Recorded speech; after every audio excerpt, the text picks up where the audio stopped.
Today is July 26, 2018. With me today is Laura Andrews, a veteran of the U.S. Army, and we're interviewing her today for the Ford Oval of Honor Project 2018.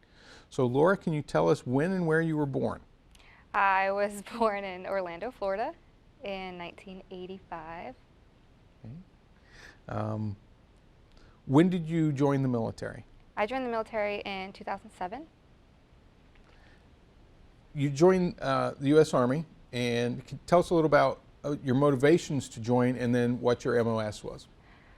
I'm not even sure what my motivations to join were. I think one of those Army commercials just got to me one night, and I was watching it. It was late, like 11 o'clock at night. I was working a job I didn't have a passion for it, and I think they got me. Their marketing team really got me in 2007, and I thought, yeah, I want to do that. That looks like something I really want to do.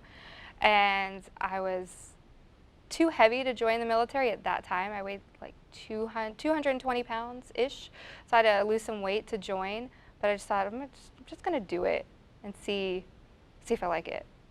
I don't even know what came over me to do it. I just decided late one night, that I was going to do it. Early on in the training, did you ever have one of those, oh, that was a bad idea moments?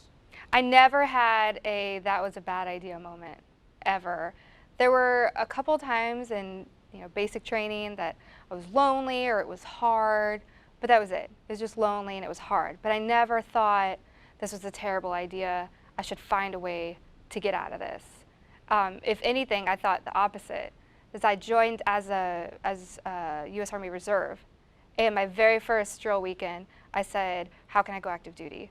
Because I thought I wasn't going to like this very much, and it turns out I'm really good at it, and I really like it, and I really want to do it full time.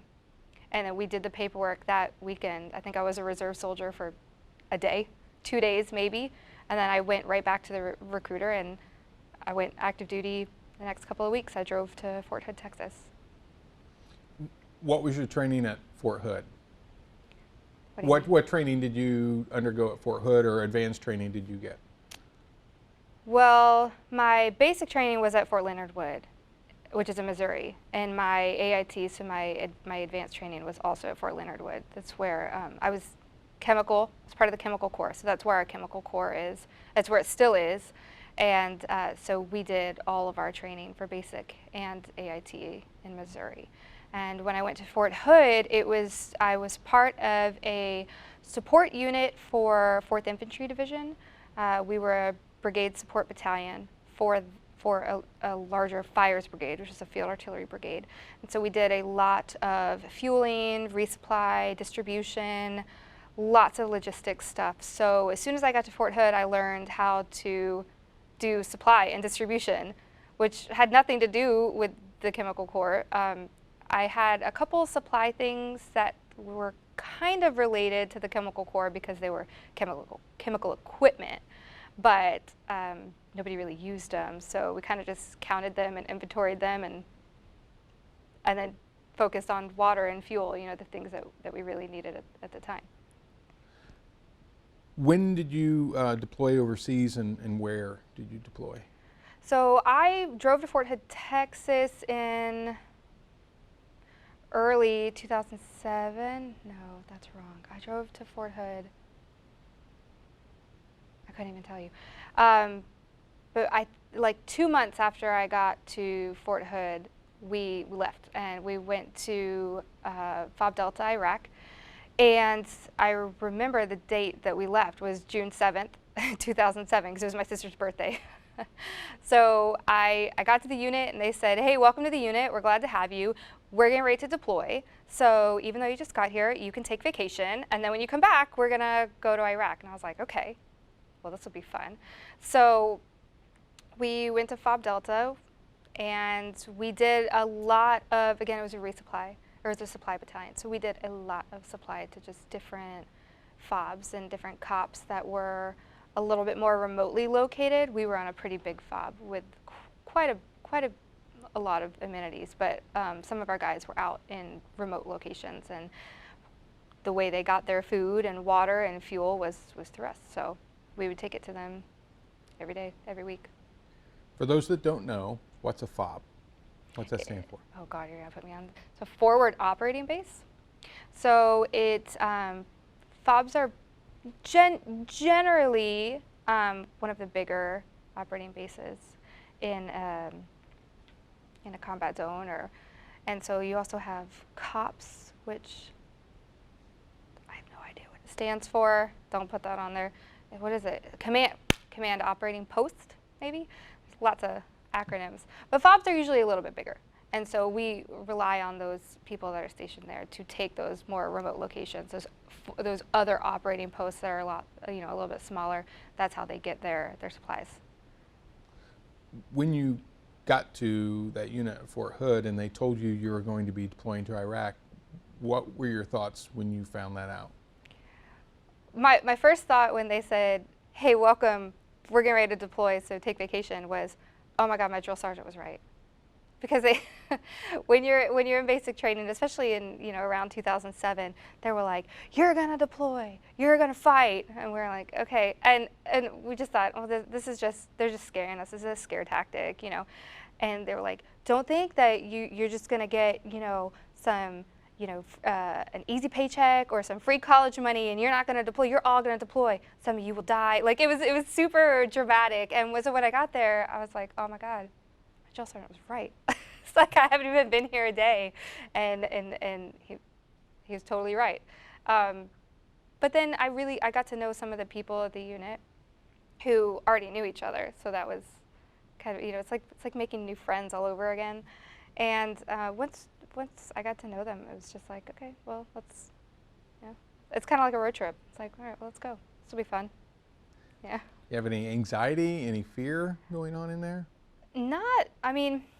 I don't think I was really afraid to go. I wasn't, I was young. I was 22. I mean, I'm still young, but I was 22 and I owned a car and that was about it. So I thought, well, this is just a good time to go because I didn't have children. I didn't have a husband. I didn't have, I had my sisters and my mom, but other than that, I didn't have a house. I thought, this is great. I'll just put my car in storage, and there's no better time to go do this. It'll be fun in a weird way. But I wanted to go new places, and we didn't get to go to very cool places. I have a girlfriend I went to high school with, and she was in the Air Force, and she was stationed in Italy for years. Like her kids learn how to speak Italian and they're bilingual. And I'm like, well, this is awful. I don't get to go to any cool places. Like I just get to go to the desert and back, back to the States and back to the desert. But I still thought it was fun just traveling in general. Even the layovers, we got to do layovers in Ireland and different places in Germany, Kyrgyzstan,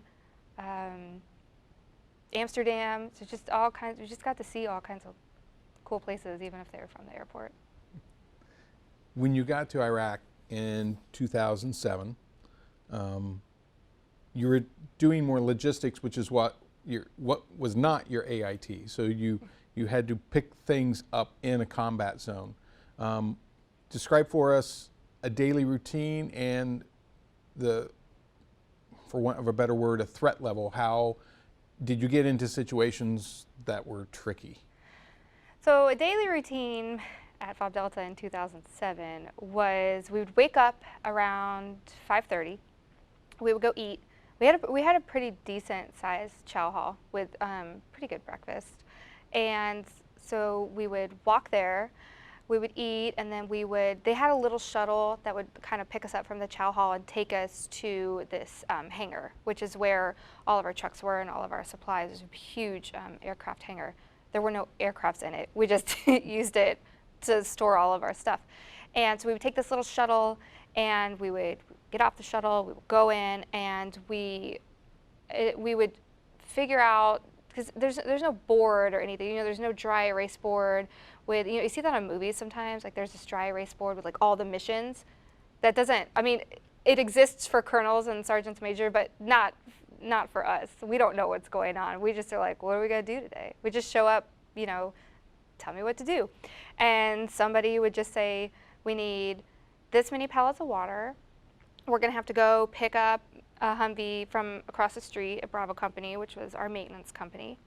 And because we have to take that, maybe it was broken, or maybe it got hit by an IED, and Bravo Company fixed it. So now we're gonna have to take it back to to the guys, and then we would load up the trucks, and then we would say, okay, well, when are we gonna SP? When are we gonna leave?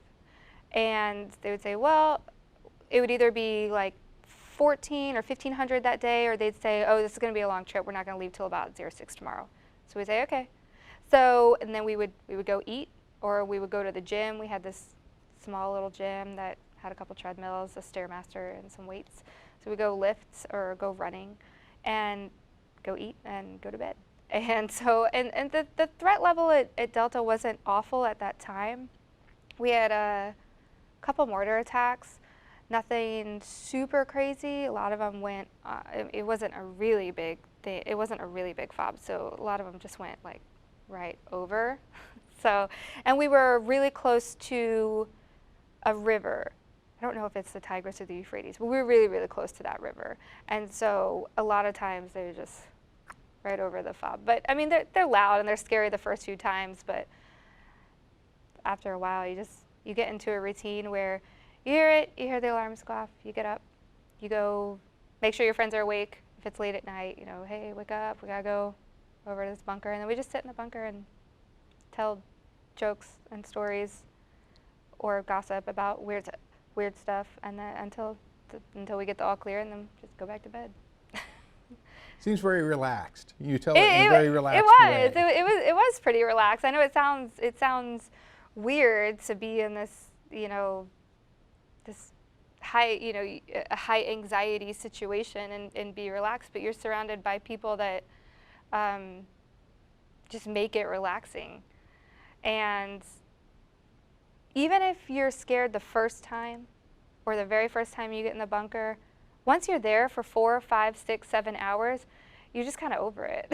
So you're not really scared anymore. You're just like, okay, I could go back to bed now if we can get an all clear. And sometimes not all the PA systems were working, so there'd be an all clear, over here in this sector, but we wouldn't hear it. And so then we'd just be out there for like 10 hours and be like, somebody would come by and be like, they gave an all clear like 4 hours ago. I'd be like, oh man. So it's like, okay, we'll just go back to bed. Well, you mentioned in our phone call that kind of complacency was the killer. It was boredom in some respects. Can you talk to us a little bit about the dichotomy between boredom and then hypervigilance when you were outside the wire? Yeah, so there is it's kind of two sides of the same coin with fear and anxiety, and then boredom and complacency. And I don't think it just exists in the military. I think it exists for anybody that is got some pretty high highs in their workplace. First responders, nurses, doctors, police officers, anybody that's got that you have to get up and get going right now type of mentality, and then you get there and you assess the situation, and then you say, okay, well, there's rules and there's policies and procedures in place for a reason, because that's what keeps people healthy and alive. But you might not play the first part in that, and then you're kind of waiting around for the next person to come in. And so in the meantime, yeah, you're kind of bored. And so in a situation where your situation is constantly changing, where there's a mortar attack, and that mortar attack might simply be to funnel everybody into one place. And so even once that's over, then you're still kind of hypervigilant in a sense. It's like, okay, is it over, or are we able to leave, or are we being, is this part of the plan? Is this a strategy, or are we okay now? And then the boredom really just comes from waiting for that all clear. When you're sitting around and you're waiting, and it's easy to get bored, and it's necessary. And I don't want boredom to be painted in this bad light. It's also necessary. You can't operate on hypervigilance 24/7. I mean, your blood pressure would probably go through the roof. Your pulse quickens, you sweat. you can't operate like that all the time. Nobody could. And so the boredom is necessary, but also if you get too bored and if you get too complacent, which is, the alarms go off and you don't want to get out of bed. You're just like, oh, we've been through this before. I don't want to get up. That's a problem. That's boredom to the point of complacency, and that's an unsafe situation. Or if you've taken the same route multiple times, and so you're not paying attention, because anything could change. And so you just kind of have to be, I don't really know how to explain it. You know what I'm saying? It's like, it's hard to even explain. Right. I don't know. No, I think you did, though. I don't think know you if got it. like what part of that you're going to be able to use, but it's just, Yeah. Yeah, nobody can function at that level of hypervigilance all the time. You talked about going outside the wire and how you had a situation, there was a rollover and then a high-level argument. But for you and the other troops in that convoy, you were sitting ducks for a while situation. Can you talk to us about what happened and how you felt at the time and then immediately after? So we did have a rollover in Iraq, and everybody was fine afterwards. Nobody was, seriously hurt or injured. But afterwards, because there were a lot of people who wanted to get around us, they didn't really want anything to do with us. They weren't, attacking our convoy or anything. They just wanted around us. They had stuff to do. We were in their way. We had a disabled vehicle, and it's a pretty large vehicle, a pretty heavy vehicle. So we're out there trying to figure out, the best way to recover it. You go through lessons on how to recover vehicles, but that's usually when they have all their parts. And so we're out there kind of trying to figure out, okay, what's the best way we want to recover this? We have some space on one of our flatbeds, but what's the weight of the, So we're just out there kind of trying to figure out some logistics of some of this, and people are trying to get around us. And so it's causing a huge dust storm around us, just from people driving off the road and in the sand to get around us. And there were two people of definitely higher ranking than me out there, and they had a disagreement over how they wanted to get this vehicle recovered and how they wanted to get personnel, where they wanted to put certain personnel, because the vehicle wasn't going to be in service anymore. And so some of those long bed trucks can't accommodate many people in the actual bed of the truck, right? They only accommodate a couple people. So they're trying to figure out where they want to put people, where they want to put this truck, and they're arguing over how they want to do this. It's like, well, we could put, him over here. Oh no, I need him over here. Well, we could put these two over here. Well, that's both of our medics. We can't put both of our medics in the same. So they're out here arguing over who knows what, and we can't see anything because we're surrounded by dust. And that was probably the first and most memorable time I remember thinking, this is going to end up on a news headline. It's like you go through all this training about, stay on the move and be vigilant and don't dismount if you don't need to. And so here we have two super high ranking people dismounted, arguing over how and none of us are going to get out and throw an idea out because we don't get paid enough to get out there and say, ma'am, I can take one more. It's like, nope, we'll just sit right here and keep our mouths shut for the moment. But that was probably the first and, like I said, most memorable time I remember thinking, God, I hope my mom doesn't read about this on a news headline, because that is an example of terrible complacency. That is an example of two people who should definitely know better than to be outside arguing, sitting ducks in the middle of a sandstorm, when we could have settled this over radios. We could have. We could have told everybody to stay off the radio except for those two. They could have talked about it while inside their armored vehicles. We could have figured it out that way. And then once we had a plan, dismounted and carried out that plan. But instead they felt, everybody's human. They're human too. I think their combined years in service at that time were probably almost 40 together. They were both near retirement. And so you've got a combined service of almost 40 years doing the exact thing they would tell us not to do. Because they're humans, and they, they're wives and husbands, and they have families, and they're outside doing what, or advocating for their guys what they think is the best thing, and the other person is advocating literally for the same guys because they have the same team. So it's two captains on the same team that just don't, they're just not seeing eye to eye on what needs to happen. And it could have happened like so much, there's so much, many better ways they could have gone about that. And it could have gotten really bad for you, like you said, you end up in a headline if there had been hostile forces around you. It was just the wrong time. It definitely could have gotten bad. It felt like when you go through training and you watch these really cheesy simulated things, and this is kind of textbook cheesy simulated thing. Oh no, a vehicle gets disabled, all these people get out of the vehicle, sandstorm, or like low visibility for whatever reason, and then boom.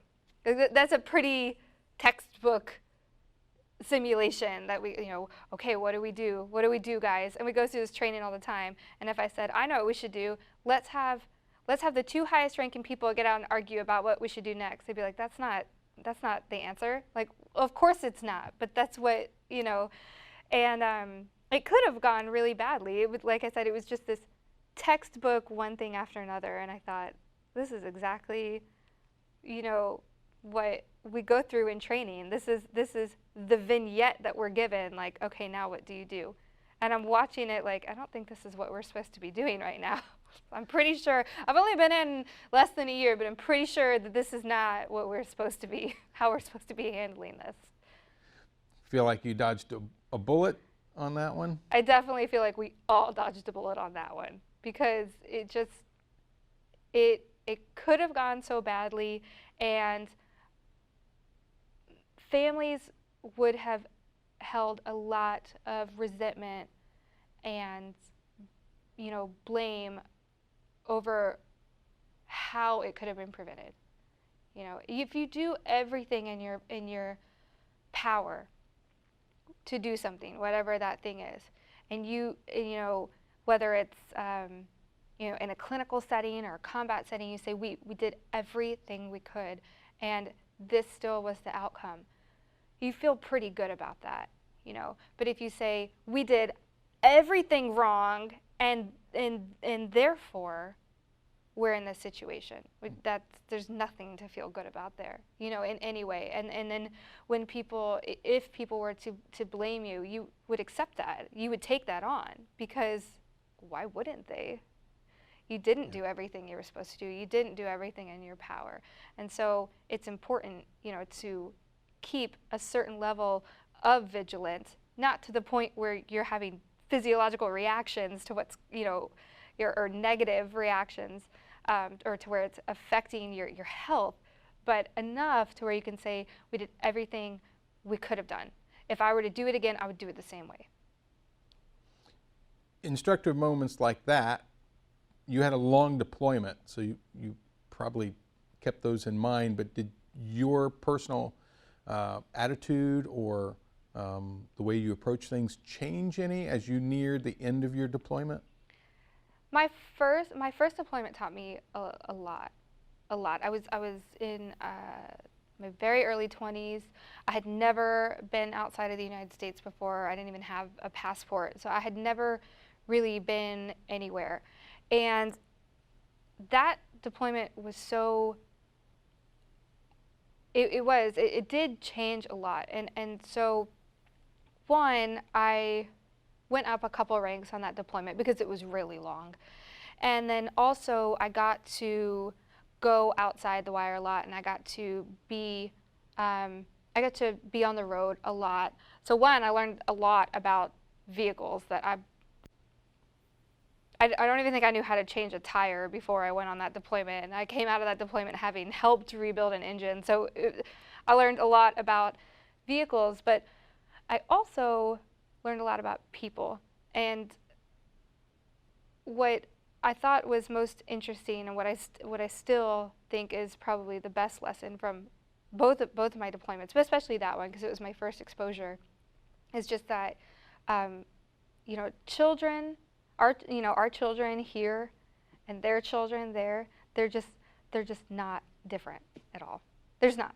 Like we would be on mission and we would watch these kids, basically playing soccer with a can, and they knew we had like water and candy, and sometimes we would throw out waters and candy to them. So they just get excited. It was basically like the ice cream truck coming through. They're like, yes, water and candy. And so my kid's not any different. If you give him, if he has nothing to play with, he will find something to play with. They're just, and parents are the same. Parents, if your kid runs into the street, you stop them from running into the street. It's this, you're in Iraq and this kid runs to the convoy because he wants candy or he wants water or whatever. He thinks that we're going to throw out to him, and his parents are like, no, don't run out into the street. So it's just that those kind of instinctive things, regardless of where you come from or how you're raised, or a lot of them are just they're so similar from place to place, and so that was really, really cool to watch.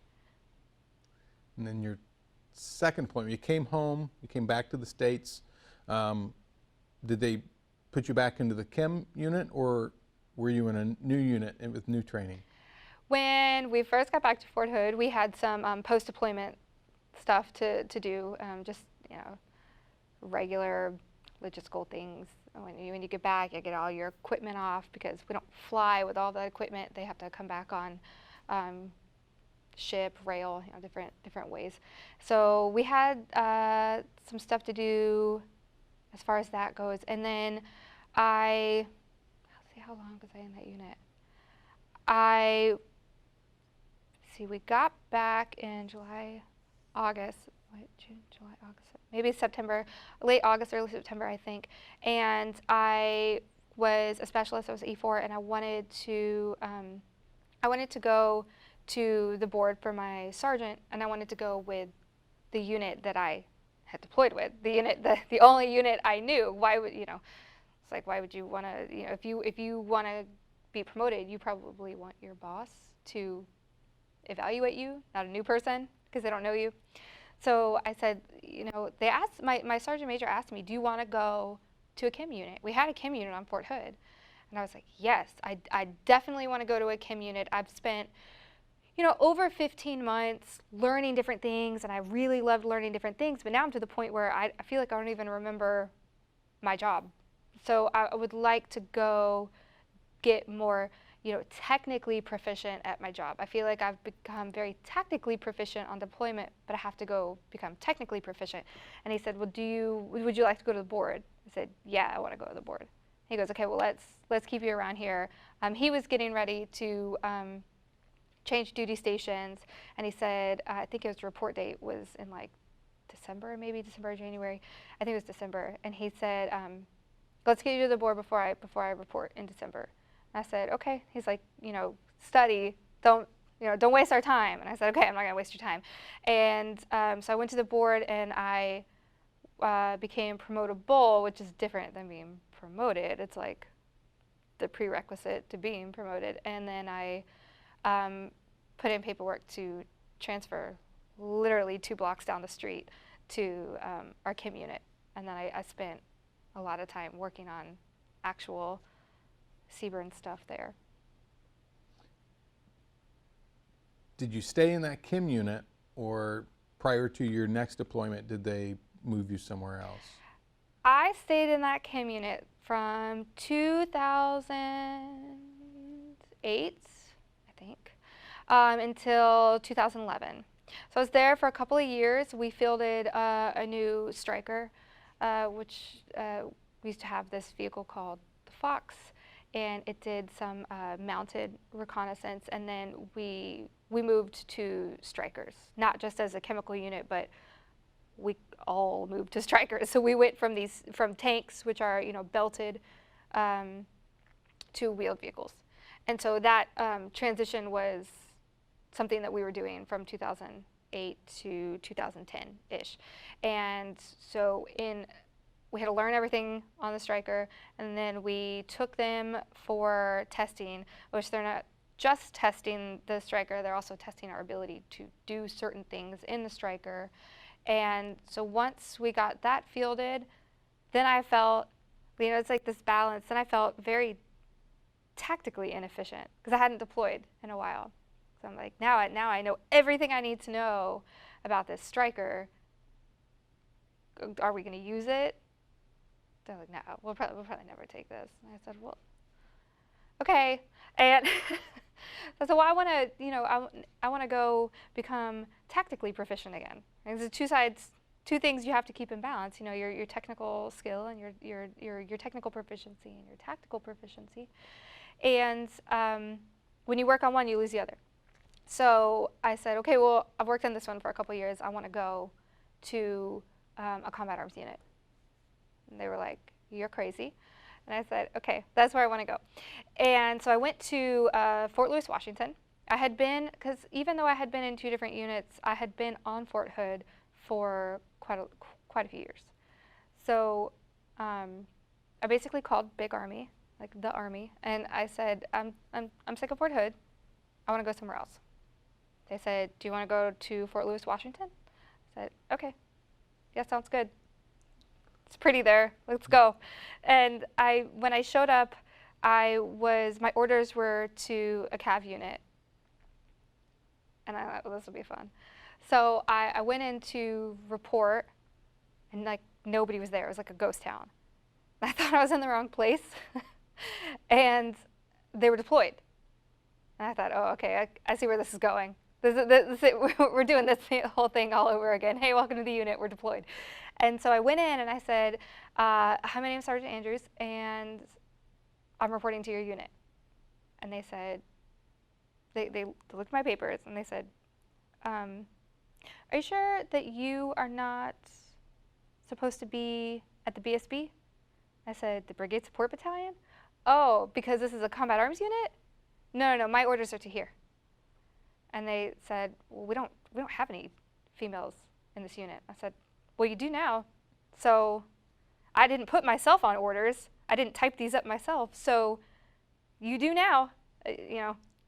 So you should either, one, call the big people and get me moved if it's an actual issue, because there is such a thing as what's called an MTO, which basically means you're authorized this many per rank, and there's all kinds of things on there about what kind of equipment you can have, the ranks that you should have, the specialties. And so not only with CBRN being an MOS, but what's called Lima 6, which was that Stryker identification. That was my specialty, kind of within my specialty.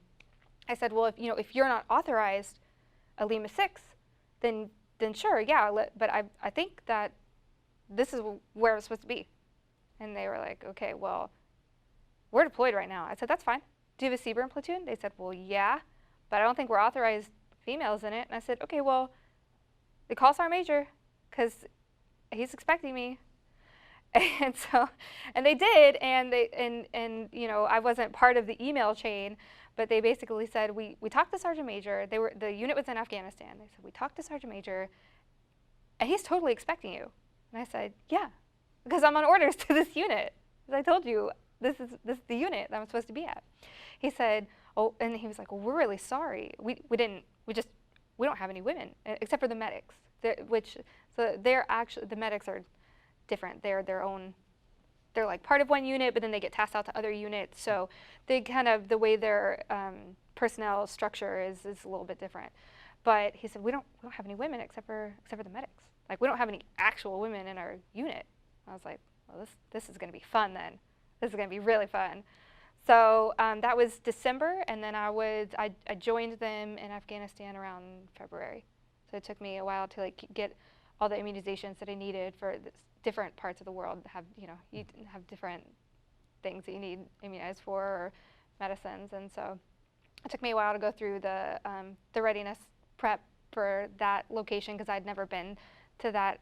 I'd never been to Afghanistan before, so I went through the medical readiness, and then I joined them a couple months later, and it was fun. It was interesting.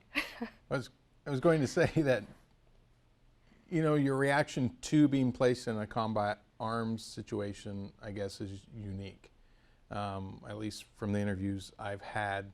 Did you have any doubts? And was this like a challenge you were, like, what other challenges did you expect when you got to Afghanistan and as being the only female in that combat arms unit? First of all, I wanted to be in this unit. I knew that they had strikers, and I knew that I had been through the fielding and the testing for those strikers. And so in my brain, I was thinking, nobody knows this truck better than I do. I want to be in this unit. I don't want to be in a different unit. I want to be in this unit. And I want to be a team leader in this unit.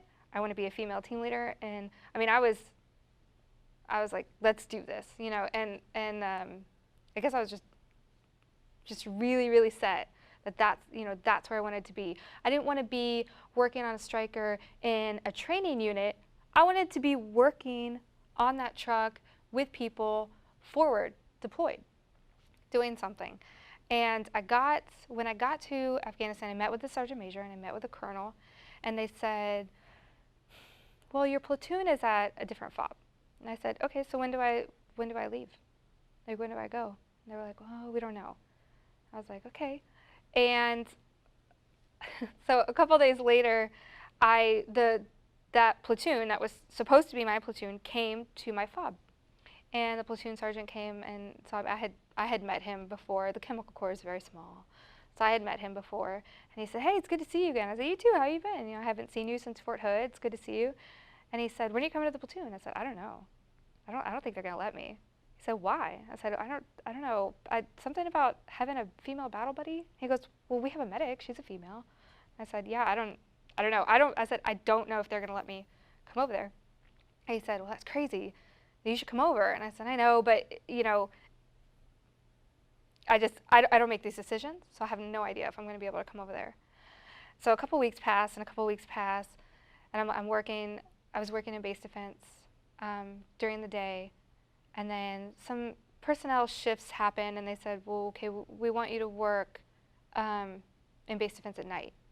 You'll be in charge of base defense for a night. And I was like, I'm never going to this platoon, right? I'm never going to get over there. And I called my former mentor. He had retired at this point. And because I was working nights, it was super easy to take time to call people in the States because of the time change. And I called him and I said, this is crap. I said, what do I do?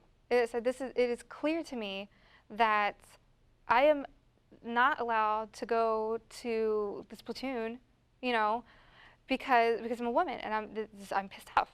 I'm upset about this. And he said, did it ever occur to you that your specialty is absolutely useless in Afghanistan right now? I said, no. He goes, nobody in that platoon is actually even Lima 6 qualified except for the platoon sergeant, right? So clearly they don't care about the identifier. It's useless. He said, did you ever step back and stop to think that they're not discriminating against you, that what you have to bring to the table is absolutely useless for what they need? And I was like, well, whatever. And I was like, I'll talk to you later. And I hung up the phone, and I just stayed mad for a while, and I thought about it. And he was right. What that specialty that I had worked so hard to get, it was useless over there. We didn't need it. So I was being placed in a totally different position because that's where they could use me. And it had nothing to do with, you know, this gender thing. It had nothing to do with that. But I was so caught up in that, especially from that first interaction of me reporting to that unit and them telling me that I wasn't supposed to be there, and I said, yes, I am. So especially with that being my first experience, I was convinced that I was being placed in this kind of shuffled to this other area because of gender. But it didn't have anything to do with that. It had to do with my specialty being, you know, in not so nice words, but very accurate words, very useless to them. How long did it take you to get past that in your new role in night base defense? Yeah. it only took me a couple of days to stop being mad and realize, okay, he's right. I mean, he's my mentor for a reason. I have kept him. I keep coming back and asking his advice for a reason. He gives good advice, right? He knows me very well. And he's worked with me a long time. And it only took me a couple of days to kind of look at myself in the mirror and say, okay, yeah, your skills are useless here. You're going to have to learn something else. And if I were the most skilled cavalry person, which I was not because I was not a scout, if I were the most skilled and competent Cav Scout, and then they were like, no, you can't go do this, then maybe I said, okay, I have, this is what you need, and I have all of this, and you're still not letting me do it, then maybe I would have felt justified saying, well, this doesn't have anything to do with my skills, this has to do with who I am as a person. But that was hugely eye-opening for me for the entire rest of my career. And even when I had young female soldiers, that I supervised or that, that came after me, and they would say, oh, well, this is unfair, or this is not right. I'd say, it's maybe. But maybe that person's better than you are at this particular thing. Maybe they're faster. Maybe they're smarter. Maybe they have more experience. Maybe it has nothing to do. And maybe it does. And if it does, then you have to be very, very, very clear on who you are, what you bring to the table, how good you are at things. And some people think they're really good at things that they're not actually all that very good at. So you have to have, some very realistic views on what you've done, what you've learned, what you can bring to the table. And if you can't bring something, then you can't take it personally when you're not chosen to do that, because you can't do it. Somebody can do it better. And you were put in a new role, so with the base defense. How did you take to that, and what was your interaction? You had mentioned you had foreign allies on the base. How did they treat you? You were in a position of authority, and what were the moments like? So base defense, we worked with, base defense, what we do basically is we look at a lot of cameras, especially at night. Day shift does a lot of other stuff, but at night our main thing is watching these cameras 360, making sure that everybody that's sleeping soundly is sleeping safely and soundly. And so it's a pretty boring job, actually. It's not, it's pretty boring. But we worked with, some foreign allies. We had some British soldiers, we had some Lithuanian soldiers, some Romanian soldiers, and we had two Romanian soldiers that worked in our office that I got to know really well, and they were really fun, and really, really nice guys, and I still talk to them every now and then. But when I first met one of them, he said, he was basically asking me what my rank was. I saw him a sergeant, and he goes, no. I said, yeah. He said, oh, like a female sergeant. I said, no, just like a sergeant. So he would call me Miss Sergeant. I said, oh, hi, Miss Sergeant. It took him a while to realize, like, we just, we're the same. We're called the same thing. We have the same title. You don't have to call me Miss or Ma'am or Lady or, he didn't. He was trying to be more respectful by saying, Miss Sergeant or Lady Sergeant, or so he would call me Sergeant Lady. Oh, go see the Sergeant Lady, and so then I just started calling him, Sergeant Sir, or man Sergeant, boy Sergeant. He'd say, no, I'm a sergeant. I said, no, you're a boy sergeant. He said, no, I'm a sergeant. I said, no, I'm a sergeant. He said, no, you're a girl sergeant. I said, well, then you're a boy sergeant. And so we by the end of it, we had a lot of fun, and we got to know a lot about each other's personal lives and kids, and I think he was gonna go back and propose to his lady, or it was fun. But at first it was very difficult. Not The- for me, for them. They didn't understand this whole no, yeah. And he'd be like, "Why don't you wear makeup?" It's like, because we're in the middle of why would I wear makeup? We're in the middle of the desert. Why would I? He said, "Why don't you wear your hair down?" I said, "We're not allowed to wear hair down." I said, "Well, why not?" He said, "You look like a boy." I said, "Well, we have to wear our hair up for you have a helmet." And I actually had really short hair at the time. So he's like, "No, you look like a boy." And so he said, "Why don't you wear earrings?" No, we're not allowed to wear earrings. It's like, "Why?" I'm like, "So we don't get stabbed in the neck." Or, I would try to explain things. It was very confusing to him. So he would give me a hard time about that. So you got to experience different military cultures in this new position. Did it, as with the not going to the combat arms unit, did it give you a different perspective on the U.S. military when viewed by outsiders? I really didn't take too much of a different perspective. They still, the Romanian soldiers and our soldiers gave each other an equally hard time about everything.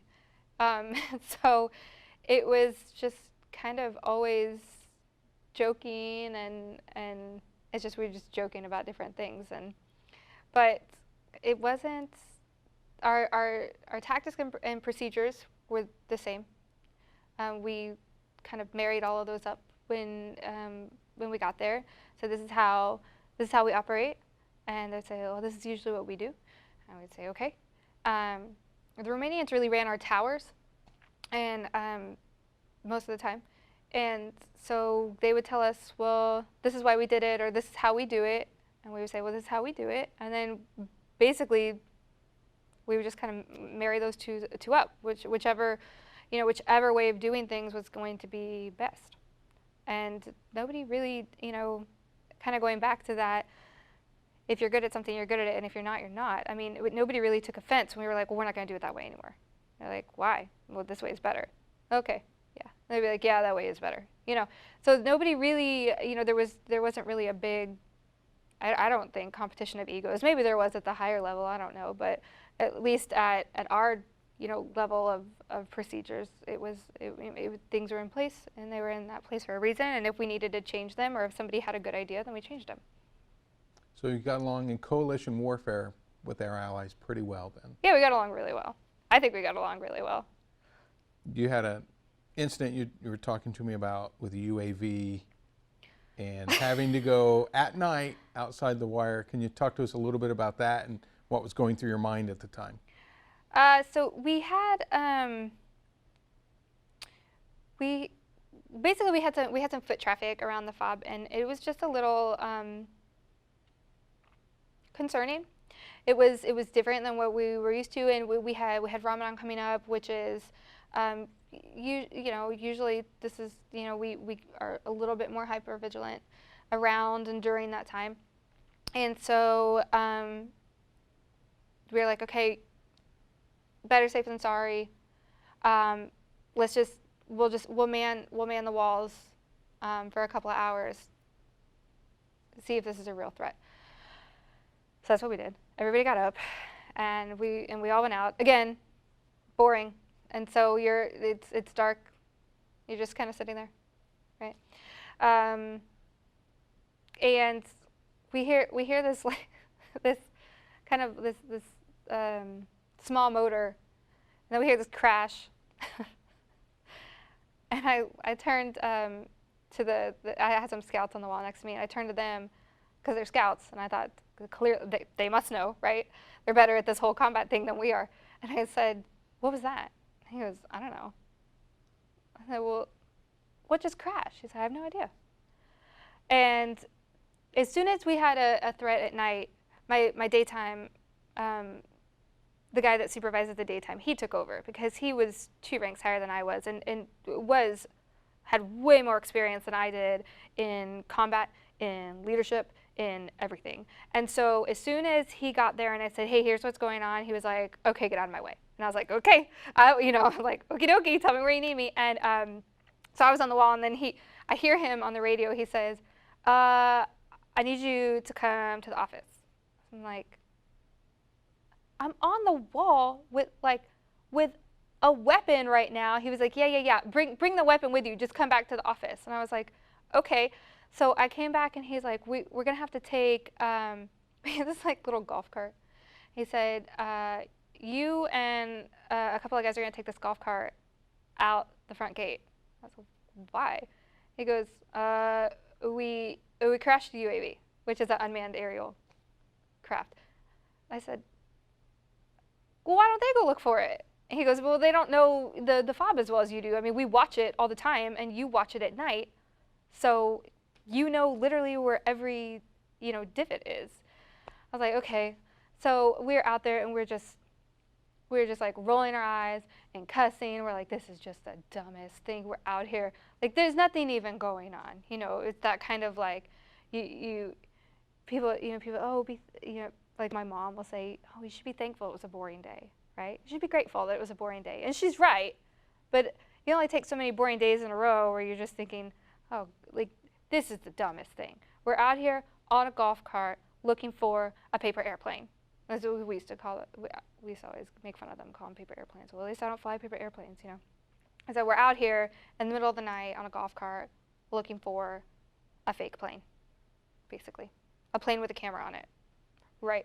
So we found all the pieces and we came back in. And once we came back in, our supervisor was like, he was like, good job getting all the pieces. Did you guys even notice that there was like 3 people walking, I don't know, probably like 100 yards from us? We're like, no. And he was like, okay, well, I was going to tell you good job on maintaining your composure, but never mind, since you had no idea they were there anyway. And I was like, man, we totally could have gotten shot at. That would have been terrible. And instead, we were out there just complaining that we were out there looking for this piece of equipment that wasn't ours. We don't even know how to use it. We're just out there looking for it. So that was one of those kind of moments where, like your mom always says, you should be grateful it was a quiet day. You avoided danger. But, I mean, somebody was out there, but it that we didn't know was there. Yeah. Yeah. Didn't necessarily mean they were out to get you. But No, they could have just been out with their goats. I mean, who knows? Yeah. Mm-hmm. The tour winds down in Afghanistan. Again, as you neared the end of it, was there any difference in your attitude or change? Afghanistan was a harder deployment. Afghanistan was definitely a harder deployment for me. It was, professionally, it was good. I got to learn more skills. And I was at a supervisory level. I was a supervisory rank, and I was supervising people. But, I mean, emotionally, it was a harder deployment for me. I was working 7 to 7, from 7 p.m. to 7 a.m., and I was alone a lot of that deployment. I mean, just, there's nobody awake when you're at work. Well, there's very few people awake when you're at work. And you're trying to sleep in the day, which is hard. It's so hard. My husband's on night shift now, and I totally get it. I get it. It is hard to sleep during the day sometimes, especially when you're just starting that kind of, if you haven't worked nights for a while. And so you're constantly tired. You're eating dinner for breakfast and breakfast for dinner. You're just so backwards, and then nobody else is really awake when you're awake. So it's just kind of lonely and also boring. And there's no one to really talk to. Unlike my Iraq deployment, where even though it was more dangerous because I was out on the road a lot, you had people to talk to. You had people to swap stories with, and and you're in the daylight, which is nice. To say, hey, did you see that? Even just to be like, did you see that tree? It's amazing if you work nights for forever. Especially if you wake up after the sun has gone down. So it's one thing to wake up like when the sun's up, so you kind of see like, okay, that's a tree and that's green, and you see colors. But if you wake up after the sun's already down, and then you're going to sleep, or by the time you get off of work, it's like the sun's barely come up, so you're kind of just like, you know, because you're really tired. It's very taxing to do that. So Afghanistan was a hard deployment for me because it was super lonely. It was just really, really, really lonely. There just wasn't much going on. And so when I got back from that, I was like, okay, I'm back. And then I was looking around the unit and, you know, the people in our unit. I'm like, I don't even know any of you people. Like, people thought I was new. And I'm like, I've been with this unit a year. They're like, where have you been? I'm like, in base defense at night. That's why you never see me. But I could recognize people just by the way they walked, because I was used to watching their silhouettes walk around, like in, you know, black and white. And I had no idea who they were. Like, I would see people and I'd be like, oh yeah, that's that guy that lived in that one trailer. But I have no idea what his name is, but everybody has, you know, a different walk, and you get used to watching people, you know, their different gait or their different posture, and it's just weird to look around and see all these people in the daylight and still be like, I have no idea who these people are. I mean, I've been watching over them, but I have no idea who they are. And they didn't know you. They didn't know who I was either. Yeah, they're like, when'd she get here? Yeah, I'm like, I've been here a year. Yeah. Was that disconcerting? I'm thinking, I'm leading up to when you decided, okay, I think I'm going to leave the military. What factored into that? When I decided to get out of the military, there were a couple of factors. The first was that I was approaching a rank where if I were going to make that rank, I was going to need to really stay in until retirement. And so I wasn't sure if I really wanted to stay in until retirement, or, you know, stay in the full 20 years. I wanted to go back to school. I wanted to finish my degree, and I had been kind of, you know, like picking away at it while I was still in the military, doing online stuff, but it is slow going when you're, you know, working all the time and then trying to take one online course and another online course, and then so I thought, I'm never going to finish this if I do not get out and do it. And then sometimes you just lose your passion for something. And that same mentor that I had talked to, who said, you know, did it ever occur to you that you're useless over there? I had asked him one time, because he had over 20 years on. I said, when are you going to get out? Like, you were old. So when are you going to get out? He said, when I get up one day and I put this uniform on and I'm not doing anyone any good, that's when I'm going to get out. And I said, okay, well, you might get to 30 years before that, because, you know, he just stayed in forever. And I was starting to realize that was starting to happen to me. Like, I was getting up, I was doing PT, I wasn't running as fast as I could, I wasn't doing as well as I could have done, but I didn't really care. You know, I thought, well, okay, I'm over 30 years old, so I only need to run my 2-mile in this amount of time. That is absolutely not the way you should be approaching your job or your life or anything at all. You should not wake up and think, well, I only have to do this minimally well today, and then I'll be okay, and then I can get to the next day. That is when you're not doing anyone as much good as you could, because people are looking up to you.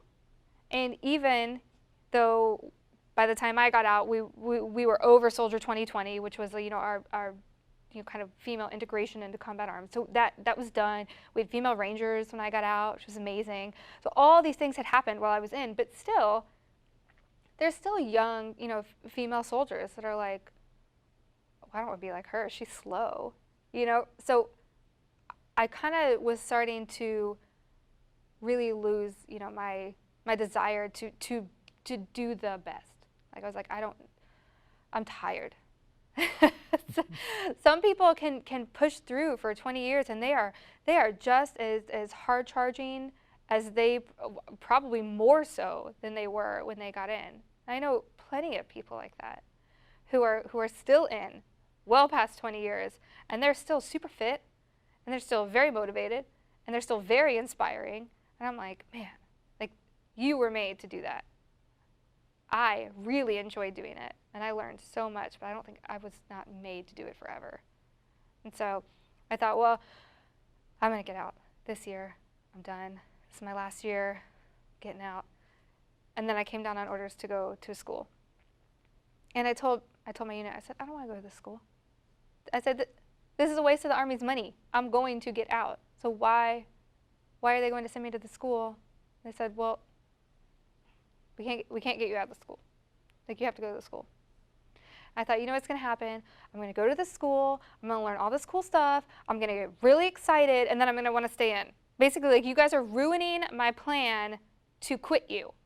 So, because every time I go to a school, I get really excited because I love to learn everything I can. So every time they send me to a school, I get really inspired and really excited, and then I don't want to get out anymore.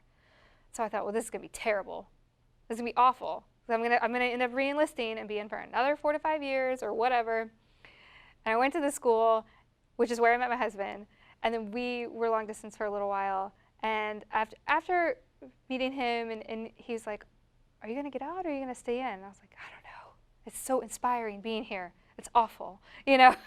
So I said, I need to graduate from this school, and I need to go home where these people are not here inspiring me, because it's terrible for my plans, you know? And I went back to Fort Lewis, Washington. I was still living in Washington. He was living here in Indiana, and we were visiting each other. And eventually I said, nope, that's it. The school inspiration has worn off of me. I definitely am going to get out, for sure. And I need to do it now before they send me to another school, because there's something about being in that learning environment that just makes you're like, this is so cool. You know, you learn new things, and you think, oh, this is cool. I have to go back and do this. You know, implement this. And then you get back, and everybody's like, nobody cares what you learned at your school. And you're like, okay, fine. Well, that was short-lived, you know. So, and so I just decided I would come back and go to school and go to school for real, all the time, full time, do everything I could to get it done the best I could, and that wasn't going to happen while I was still in. When we show this on our air, there's always the potential, or on our website, that a young woman in your situation that you were in 2007 will see it. And what would you say to young women as far as joining the military? Oh man, young women so here would be my advice to any female that wants to join any branch of the military. It's just my experience happens to be with the Army, is that nobody gets to tell you how good you can be. Nobody gets to dictate that for you. I mean, and that would be my advice to women, but I mean, that's kind of life in general. Nobody gets to tell you how good you get to be, or how excited you're allowed to be, or how fast you get to be, or how strong you get to be. You get to decide that. And nobody is going to work hard for it except for you, because they don't care about it. You know, they don't care about your goals. And even if they do, I guarantee you they don't care as much about your goals as you do. And so my thing is always, one, nobody cares about what you want to do as much as you do. So care about it, and care about it deeply, and care about it all the time, and put everything you can into it. And if somebody says, hey, you don't get to do that, say, okay, well, you don't get to tell me. You don't get to. You know, there's, who was it, Muhammad Ali, who says, he was like, I'm going to tell you I'll show you how great I really am. It really does come down to that. And there's this infinite amount of power and excitement and joy and all of this stuff. It's not like, oh, well, this much joy is already taken up by these people that are already on the planet, so I can only have this much. No. It's It's infinite, and you just go grab it. It's everywhere. And when you wake up, and if you, whatever you do, if you put whatever your uniform is, when you put that uniform on, whether it's a military uniform, scrubs, a lab coat, whatever that is, if you put it on and you look in the mirror and you think, like, this is the greatest thing in the world, that is how you should feel.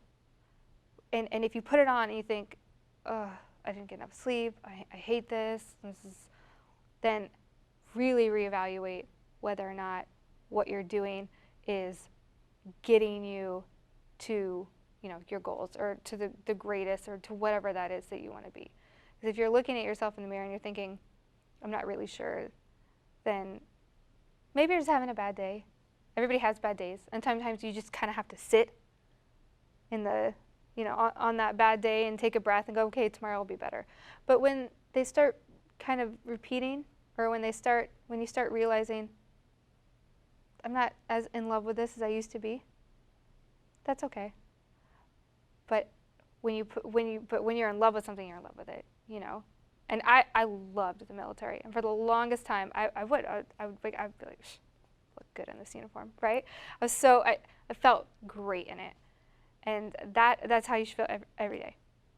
And my sister's in the Air Force.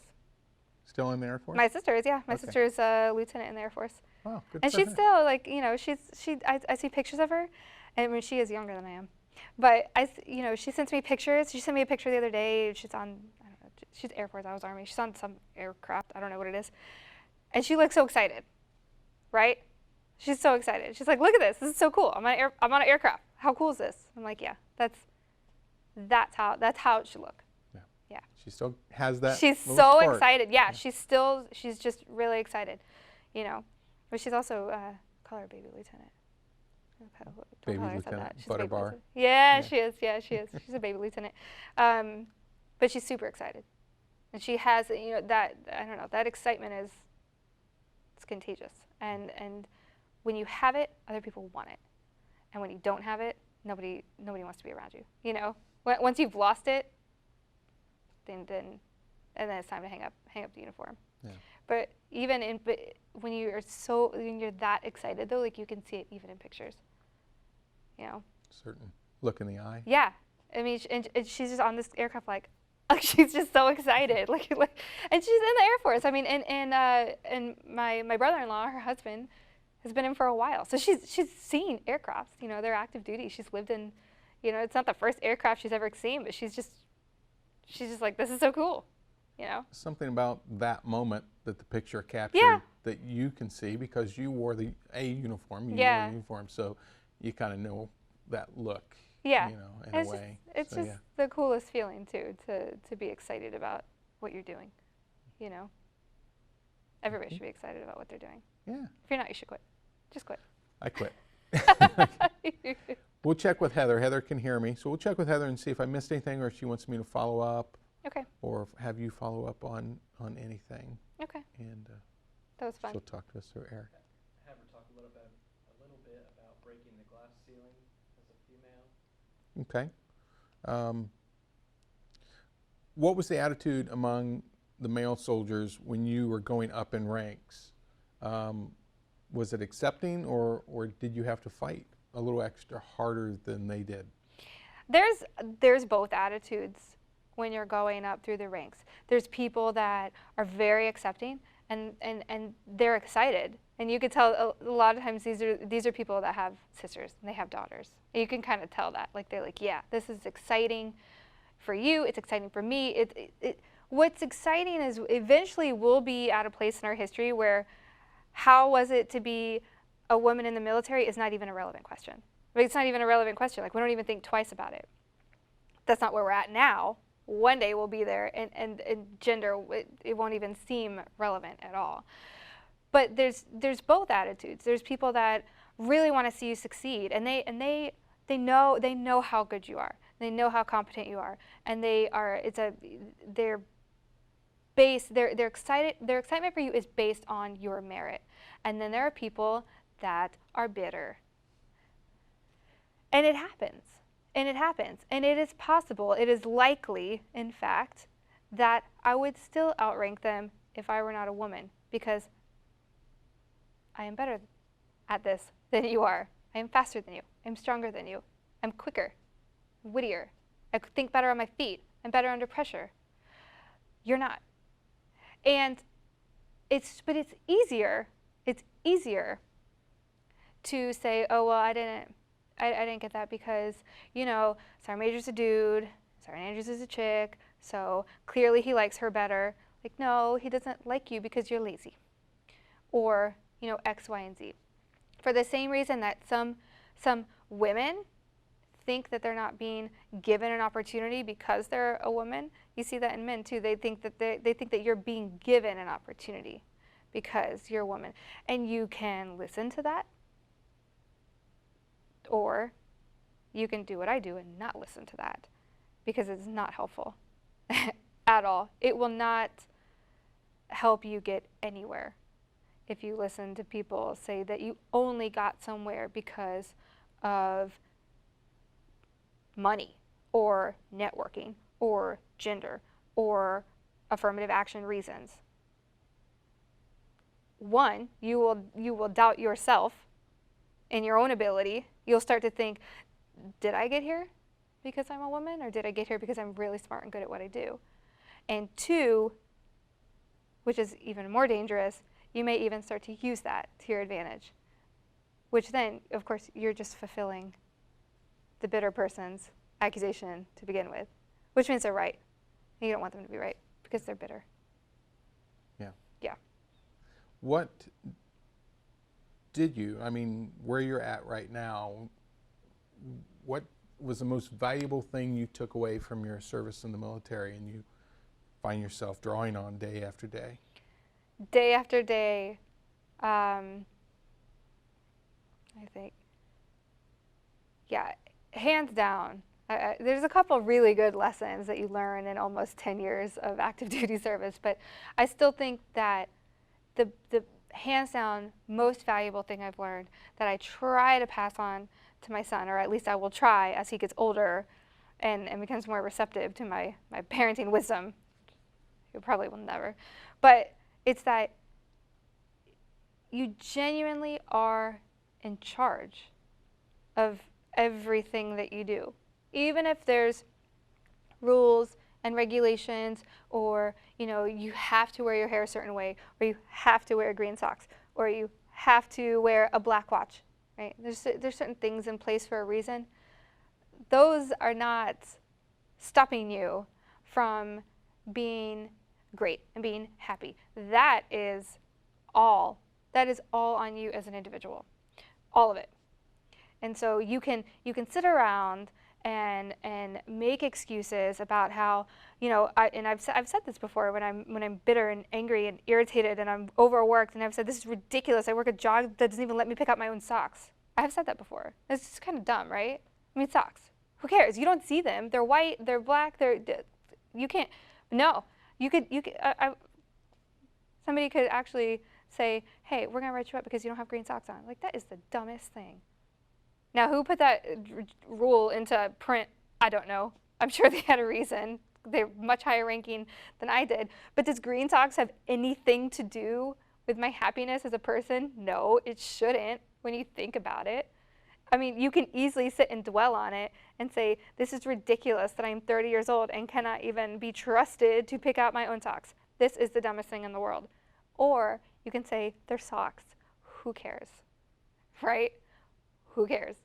The socks don't pay my bills. Or you could say, well, the socks do kind of pay my bills a little bit in a way. They have nothing to do with each other. You are solely responsible for everything that you do in life. Every single thing. It's a good attitude. It's good philosophy. It starts with a bad attitude, though, Yeah. It does. Point of origin is green socks. The point of origin, sometimes, when you're frustrated, you're just, or overworked and tired, everything, you can just be mad at anything. When you're like that, you're like, why is this floor here, Maybe that's, in a way, maybe the military has all these rules and regulations and everything's in print so that It's just that's the way it is. It is. That is the way it and is. that's all minor. Let's let all the minor stuff fall is. away and focus on what's important. It's true because I went to, my birthday is in about a month, and I told my husband, I'm like, I want this specific watch for my birthday. I want this particular watch. And my sister, who is in the Air Force, she said, oh, I wanted that watch too, but they didn't have it in the color that I needed. I said, oh, I'm getting it red. And she goes, oh, it must be nice, right? And I said, haha, I did that for a long, long, long time, Missy, so don't come to me complaining about how you have to wear a black watch band. And she was like, well, I really want that one too, but they only have it in red and white. I said, I know, I'm gonna get it in red because I like it. And she goes, okay, well, have fun. But it does seem kind of dumb. It's a watch. Like, why can't I just wear the red watch? Like, well, because it's red. It looks ridiculous. And when you're literally wearing camouflage. Why would you wear a red watch? That doesn't make any sense either. So now we kind of, it's fun being out, and she's in. We get to kind of have this back and forth. But some of it, why would you use that to make some excuse for why you're not where you need to be in life? Like, oh, well.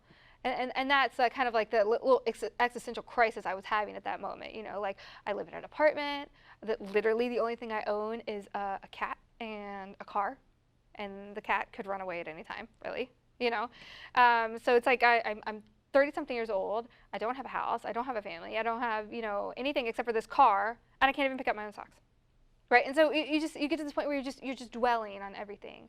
When you think about it, you're like, this has nothing to do with why I am not where I want to be in life. I'm not where I wanted to be in life because I never took action to get there. Right. Which had nothing to do with anything except for myself and my goals and what I was doing to get to those goals. And so for you, it was a change of environment to get to the goals, or the goal of happiness, a moment-to-moment thing. But for you, you knew, okay, my time in the military, I think I have to find a new environment. Maybe. Yeah, I went in, it was so funny, I went in as a reservist thinking there's no way I could be like bad enough to be active duty. Like, those people are hardcore and that is not me, and I thought, and I was really overweight before I went in, and so I had never really done anything athletic in my life. And so I definitely went in as a reservist thinking that active duty was not going to be for me, because I was not that hardcore, and there was no way I could be like that type of person. And I had so much fun in training. I was like, well, there's no way I can do this part-time. It's so much fun, and I am that hardcore, and I am that awesome, so I want to do it all the time. And then I went gung-ho for everything, and I was like, I want to win this. I want to win this board. I want to win this award. And I used to go to I did a couple of competition boards, when I was a young sergeant, and I would we would do these air assault courses and climb these huge towers, and just basically the Spartan race on steroids. And I had this one female first sergeant that I went to for advice. Said, I cannot get up this wall. This wall is huge. I don't know how. How does anybody get up this wall? And she was like, let me see your boots. And I showed her the bottom of my boots, and she goes, you're never going to get up a wall with those boots. And she showed me this link for these other boots that have these little divots. And she said, you're 5'4", you're never getting up that wall. You're gonna have to use, find something that works for you to get you to where, don't just be like, oh, I'm short, I'm never getting up there. That's stupid. Of course, you're definitely never gonna get up there if you go in with that attitude. She said, oh no, she said, here, get these boots. I have an extra pair. I'll let you borrow them for the air assault course. I was like, okay. I still didn't get up the wall, but that's because I wasn't very strong and it was very tall. But I got way, way farther up there with proper equipment. And so I went super gung-ho for a really long time. And then I kind of was like, this is like Groundhog Day to me, I'm doing the same thing every day. And it's really cool, and it's really fun, and I have a really fun time doing it. But it's not really doing anything for me, Kind of like being in a relationship, a really long relationship, and you realize like you've kind of just grown apart. And it really is like a relationship, because it's 24/7, and you're constantly, there, and you're giving your everything to the Army, and the Army is giving you a lot of stuff. They're giving you experience. They're giving you leadership, all just you're learning, and there's all kinds of. So it's definitely like this two-way relationship, and then you grow apart, and you want different things, and you're not really showing up for the other side either. And so it's just like a kind of like a relationship, but we couldn't go to counseling. Does the Army call? Yeah, sometimes? they haven't called me yet Oh, to apologize. they ghosted on you. Army ghosted on you. Yeah, they left me. They left me on red. Is that what that's called? I don't know. guess. That's a So. thing. I don't know. That's a thing that they say. The kids say that. The kids say Yeah. that. Yeah. No, they do. And it's funny because I'm in a group of on Facebook of all female veterans, and from different branches of service, and we take an annual trip, and whoever can come. We just went to Disney. I personally hate Disney because I'm from Orlando. Yeah, that's not my favorite place, but that's where they wanted to go. And so we went, and so it's all female veterans, and we were there for a long weekend. And I said, while you guys are all here, because quite a few of them are younger than I am, I was like, what is this unread thing? They're like, what are you talking about? I said, when someone leaves you unread. And they're like, no, it's when they leave you on read. Like when you open the text and it says, read at this time, but they never respond to you. They just leave. I said, well then. I got it.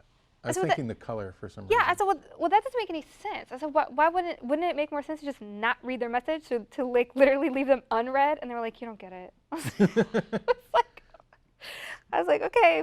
It must be a sub 30. It still doesn't thing. make any sense to me. I said, wouldn't it send a stronger message to just not read their message? And they were like, no, the point is you actually took the time to read it, but you're not dignifying it with a response. And I said, why don't you just delete it then, like not read it? And so, so we need these trips every year so that I can keep up on what's going on. Yeah, the lingo. And everything. In the Army, yeah.